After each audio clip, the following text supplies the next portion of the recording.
Hi everyone, thanks for tuning in. This is the Daily Spiral Review for Monday, March 3rd, topic 14-1.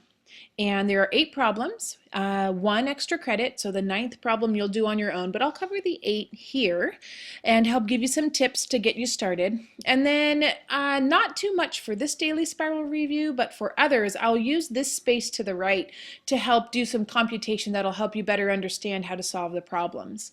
So number 1 is pretty straightforward. I'm not going to spend too much time there, but number 2, it's important to understand that this pie chart represents all 50 people surveyed.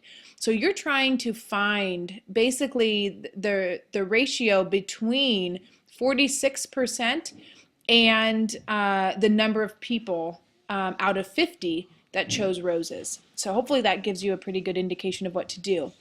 Number 3, you're trying to choose the correct expression for this order of operations right here. And it says there are 10 more than 8 times a number. And it's important for you to annotate possibly and underline the numbers that are supposed to be in the expression. So here, 10, 8, and then a mystery number, a number, which would be represented by a variable.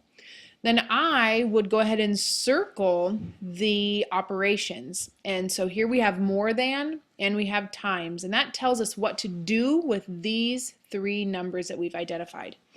Hopefully that'll help you with number 3.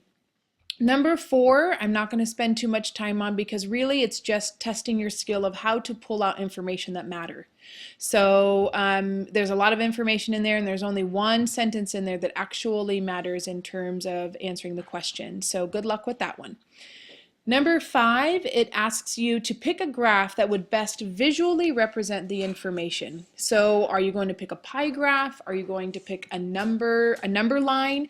Are you going to pick plotted points and a line on a graph? Are you going to pick a bar graph? Or maybe a table is the best way. But just remember, the question is show the data. What is the best and most appropriate way to show the data? So think about that and see if you could come up with that best way. Number 6 is really the first introduction and tie-in of this Daily Spiral Review to the topic and the skills we'll be learning in topic 14. And basically it's asking you to set up an equation and to solve. And it's important here that you are going to need to use a variable. And that's the big clue for number 6. So be sure to include a variable in there based on the operations that they're asking you to apply. In number 7 is very simple. They're asking how many of the specific coins you can use to make exactly 50 cents. I won't spend too much time there. And then number 8, it's asking you what the width is. And although you may think this is a geometric or a geometry question, it's actually a ratio question. So I'm going to leave that with you. And if you have any questions, please post it on my page and I will get back to you later tonight. I will check it all throughout the night, and good luck.